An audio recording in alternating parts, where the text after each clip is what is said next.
Evangelho, quarta-feira da sexta semana do tempo pascal. O Senhor esteja convosco, Ele está no meio de nós. Proclamação do Evangelho de Jesus Cristo, segundo São João. Glória a vós, Senhor. Naquele tempo, disse Jesus a seus discípulos: Tenho ainda muitas coisas a dizer-vos, mas não sois capazes de as compreender agora. Quando, porém, vier o Espírito da verdade, Ele vos conduzirá à plena verdade. Pois ele não falará por si mesmo, mas dirá tudo o que tiver ouvido. E até as coisas futuras vos anunciará. Ele me glorificará, porque receberá do que é meu e vô-lo anunciará. Tudo que o Pai possui é meu. Por isso, disse que o que ele receberá e vos anunciará é meu. Palavra da salvação. Glória a vós, Senhor. Quarta-feira da sexta semana do tempo pascal, em nome do Pai, do Filho e do Espírito Santo. Amém. Queridos irmãos e irmãs, a Santa Liturgia nos dá a graça de continuarmos meditando o 16º capítulo do Evangelho de São João. E hoje com uma memória especial que nos acompanha, que é a memória facultativa de São Pascoal de Bailão. Bom, poucos talvez conheçam a história desse santo franciscano. Ele foi proclamado pelo Papa Leão XIII o patrono dos congressos eucarísticos e todas as obras eucarísticas no mundo. Talvez agora, nesses últimos encontros eucarísticos que tivemos pelo Brasil, tenha sido recuperado um pouco a memória de São Pascoal de Bailão. Bom, a beleza da memória desse santo franciscano é o seu grande amor pela Eucaristia. Em que sentido, meus irmãos? Porque o amor pela Eucaristia, todos nós, por meio da piedade, temos procurado adquirir. Mas precisamos pedir a intercessão de santos como São Pascoal. São Pascoal, ao seu período, não tinha boa instrução. Era um homem muito simples de formação. Mas tinha um amor e uma devoção enorme, não apenas a Santa Missa e a contemplação do Senhor presente na Eucaristia, mas a oração conforme a regra franciscana estabelecia para ele. Ele fazia da sua vida de oração, ouvindo a palavra de Deus e com os ensinamentos de piedade que recebia no seu tempo, ele fazia desses tesouros a extensão da vida eucarística.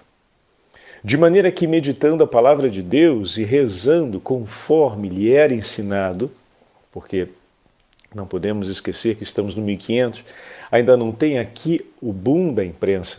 Então, a acessibilidade, seja os livros, não era uma coisa popular como temos hoje. Cada um pode ter o seu próprio livro e hoje, de maneira tecnológica, nem o livro físico nós temos o livro digital. Mas naquela época, o livro que tinha, normalmente, era o livro que se usava no coro, ele era um conventual, era um franciscano descalço, que depois, se não me engano, vão se tornar os conventuais. Aqui vem um pouco de ignorância da minha parte sobre a evolução da ordem. Mas, de qualquer forma, a acessibilidade era muito restrita aos livros. E isso nos faz recordar um elemento que precede esse período do 1500, que era aquela tradição que acompanhava a vida dos cristãos desde o terceiro século de, através do canto e da escuta atenta, guardar no coração a palavra. Mas por que estamos falando disso? Porque São Pascoal de Bailão, por diversas vezes precisou realizar longas peregrinações a serviço da ordem ou então para cumprir alguma necessidade espiritual. E o fazia descalço. Bom, não é que descalço você anda rápido. Não é que descalço você faz os percursos em um breve tempo. E o que significa que você também não vai ter a possibilidade de celebrar a Santa Missa nesses percursos, né? Ou melhor, de participar da Santa Missa nesses percursos. E sendo muitas vezes um percurso de tamanha pobreza, o que lhe acompanharia seria o rosário, ou pelo menos a oração dos pobres, que dará origem, ou que amadurecerá depois no Santo Rosário, mas aqui no 1500 já era uma tradição muito forte. E temos também a cruz. E mais o que? Tudo aquilo que ele recolheu no coração através da oração. Meu irmão e minha irmã, o recolhimento de oração que o cristão realiza como continuação da celebração eucarística tem um poder de santificação enorme. É que muitas vezes não reconhecemos essa verdade. Como hoje estamos ouvindo no Evangelho, o Espírito Santo nos levará a conhecer aquelas realidades que agora não conseguimos compreender, diz o texto. Ainda tem muitas coisas para vos dizer, mas não as podeis compreender agora. Quando vier o Espírito da verdade, ele vos guiará para a verdade plena. E dessa forma, através da oração, através da vida de recolhimento, através de uma vida forjada sobre a tradição e o ensinamento de seus companheiros, de seus primeiros formadores, a gente não pode ignorar isso, né? Então, aqui, o que ele tinha naquela época eram esses recursos, ou seja, não só o carisma, mas a vida de oração e de piedade da ordem que lhe era oferecida, o acesso à palavra de Deus na oração coral, a celebração da Santa Missa e os momentos em que poderia realizar esse ato de amor à Santa Eucaristia. Estamos num período em que a Eucaristia era muito vilipendiada por conta dos calvinistas, então estamos ali num momento onde esses eram os instrumentos acessíveis e com esses instrumentos cumpriu-se o que o Senhor prometeu. Por meio do Espírito Santo, ao coração desse santo franciscano foi comunicada a verdade plena sobre a presença de Jesus na Eucaristia. E por diversos momentos ao longo da sua vida, ele defendeu heroicamente e foi como vai dizer São Leão XIII, e vai proclamá-lo, um dos primeiros grandes autores a respeito da Santa Eucaristia como teólogo. Toda a sua espiritualidade, ela é uma espiritualidade eucarística, em torno da Santa Eucaristia. Então veja que conhecimento profundo de Jesus presente na Santa Eucaristia, um conhecimento que alcança não somente a compreensão da presença de Cristo na Santa Eucaristia, mas a vitalidade da Eucaristia na vida da igreja, na vida de cada um dos batizados, e tudo isso alcançado pelo coração daquele homem que na sua limitação intelectual e nos limites do seu tempo não estabeleceu limites para a obra do Espírito Santo em si, e com os instrumentos que a igreja naquele momento lhe ofereceu e que ele pôde recolher consigo, através desses instrumentos, o Senhor conduziu a sua alma ao mais alto da santidade. Conduziu a sua alma ao mais profundo do conhecimento da presença de Jesus na Eucaristia. E nós, meus irmãos e minhas irmãs, que hoje recebemos tantos tesouros, temos acesso a tanto material, a tanto conteúdo, podemos conseguir organizar um cabedal bem mais amplo de recursos. Porém, vivemos em contrapartida uma vida que nos espedaça, uma vida que nos rouba tempo de todos os modos, uma vida que nos rouba a atenção de todos os modos, uma vida que permite pouco recolhimento. E olha que interessante, naquela época a possibilidade de você adoecer, a possibilidade de você passar um longo tempo de convalescência por causa de uma doença simples era muito maior do que hoje, né? E com tudo isso, escassez de recursos, pouca acessibilidade a conteúdo e uma limitação social muito grande, o recolhimento era bem maior no coração daqueles que viviam aquele período. Porque existia uma educação para isso. Aqui é importante falarmos, está entendendo? Não é somente uma mudança de tempo que faz esse momento ser, em certos aspectos, distinto do outro, mas uma mudança de hábitos também. Enquanto naquela época o exercício do recolhimento, ou seja, o estar consigo e o permanecer um tempo a mais consigo era algo muito comum na vida cotidiana, no exercício da vivência diária, porque se você estava trabalhando no campo, muitas vezes estava recolhido. Se você estava voltando pela estrada com os poucos recursos, precisava estar mais atento, ia gastar um tempo a mais com isso. E na própria casa, não tinha a energia elétrica, não tinha uma série de recursos que ditava-se uma regra através da luz do sol. Então, não é que você poderia ficar até altas horas, porque o dia seguinte pedia, né? E por aí vai. Então tem toda uma série de elementos do contexto que favoreciam esse recolhimento, esse estar consigo. É óbvio que também tinham todos os elementos de dispersão, que eram típicos daquele tempo. Então não podemos, né? Senão a gente faz uma comparação que fica irregular. Porém, existiam elementos muito evidentes que favoreciam essa disciplina do recolhimento. Nos nossos tempos, a gente precisa se educar a isso, porque esses elementos não estão tão presentes, mas eles são possíveis, mas não serão adquiridos sem que a gente pratique, sem que a gente esteja atento a isso. Então aqui que eu queria observar com vocês, não é fazer uma comparação entre aquele tempo era melhor, esse tempo é pior, ou esse tempo é melhor, aquele tempo era pior, mas de lançar mão não apenas daquele conteúdo de material e de fontes que podem enriquecer a nossa vida espiritual. É preciso também olharmos a aquisição dessa disciplina, desse, digamos, comportamento interior, dessa tendência da alma a saber cuidar de uma disposição que é fundamental para que todas essas coisas possam frutificar, né? A gente, quando planta uma semente, então em vários vídeos, vamos aproveitar, né? Tem vários vídeos na internet que mostram, às vezes, você começar o cultivo de uma determinada plantinha frutífera na sua casa. E muitos desses vídeos mostram que você coloca a semente para secar, depois você coloca ela na terra e depois você cria o microclima.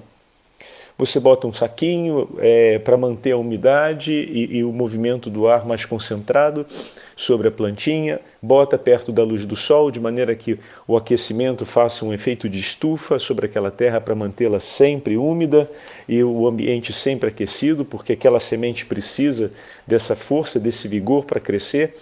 Então, não basta simplesmente colocar a semente na terra, é preciso que tenha um microclima, ou seja, que tenha as condições para que ela germine. E é, em paralelo, esse microclima que a gente precisa aprender a construir com a disciplina interior, né? Então, é preciso esse hábito do recolhimento, é preciso criar esse espaço de silêncio interior, do estar consigo, do escapar à dispersão, do permanecer um pouco mais naquilo que desceu ao profundo do meu ser e mexeu com algo em mim. Criar esse hábito de estar consigo e estar na companhia daquele conteúdo que o Espírito Santo moveu em nós é algo fundamental se queremos ou se desejamos crescer na fé pela ação do Espírito Santo. Além de dispor os elementos, dispor também essa condição fundamental para que o Senhor, movendo, possa também gerar os frutos no nosso interior. Então, aproveitando esse que é o patrono dos congressos eucarísticos, que pouco conhecemos, sabemos agora um pouquinho mais sobre a sua vida e temos a alegria de nos inspirarmos nele para vivermos aquilo que o Evangelho nos fala. E mais uma vez vemos o Evangelho acontecendo na vida dos santos. Eu queria aproveitar para partilhar com vocês esse texto a respeito do Espírito Santo, dos sermões do bem-aventurado Isaac, abade do mosteiro de Estela. Estamos nas regiões do Irã, do Iraque, se não me engano, é essa região toda de origem persa. E o bem-aventurado Isaac escreve o seguinte texto sobre o Espírito Santo. Como a cabeça e o corpo formam um só homem, assim o Filho da Virgem Maria e seus membros escolhidos formam um só homem e um só Filho do homem. Cristo completo e total, como diz a Escritura, é cabeça e corpo. Com efeito, todos os membros juntos constituem um só corpo, que unido à sua cabeça, forma um só Filho do homem. Este, pela sua união com o Filho de Deus, forma um só Filho de Deus, o qual, pela sua união com Deus, forma um só Deus. Consequentemente, todo o corpo, com a cabeça, é Filho do homem. É Filho de Deus, é Deus. Por isso se diz no Evangelho: quero, Pai, que assim como eu e tu somos um, também eles sejam um em nós. Olha que bonito. Ele usa uma linguagem poética para falar da igreja, corpo místico de Cristo, e da união do nosso coração. Nosso coração se une a Cristo por meio do batismo, quando nos tornamos filhos de Deus e formamos um só corpo, que é o corpo místico de Cristo, a igreja.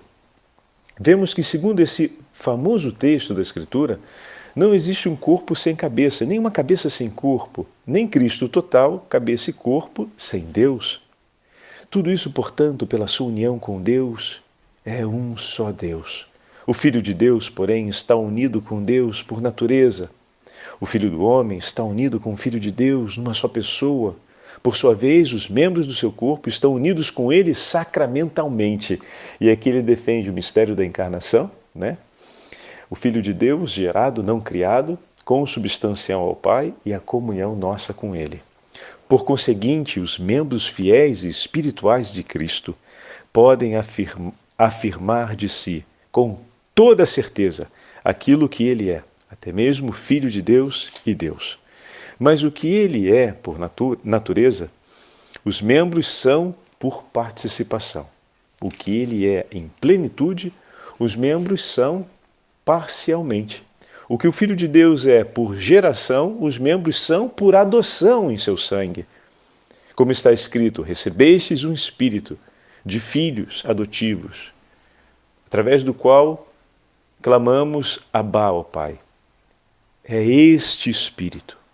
Este Espírito deu-lhes a capacidade de se tornarem filhos de Deus, para que o primogênito de muitos irmãos pudesse ensiná-los a dizer: Pai, Pai nosso que estás nos céus.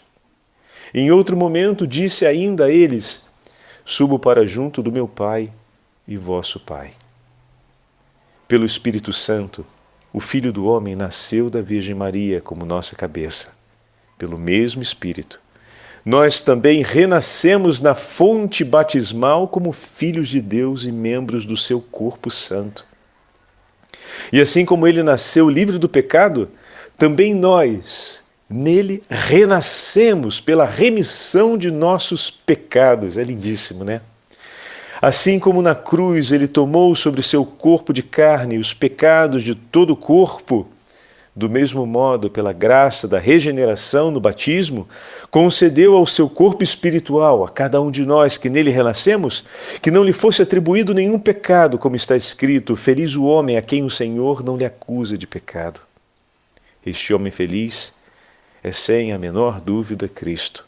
Enquanto a cabeça do Cristo místico é Deus e perdoa os pecados, enquanto a cabeça do corpo é o Filho do homem, nada tendo que se lhe deve perdoar, enquanto o corpo da cabeça é formado por muitos, nada se deve atribuir. Nada se lhe atribui. Ele é justo em si mesmo e justifica-se a si mesmo.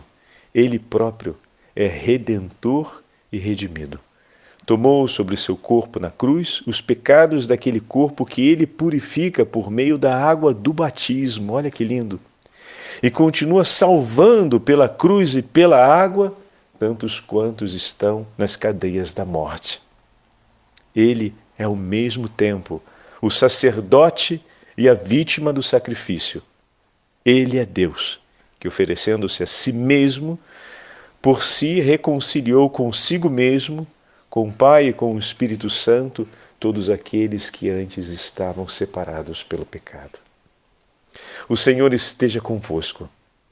Ele está no meio de nós. pela intercessão de São Pascoal de Bailão, pela intercessão do Beato Isaac, pela intercessão da Beatíssima Virgem Maria, abençoe-vos o Deus Todo-Poderoso, Pai, Filho e Espírito Santo. Amém.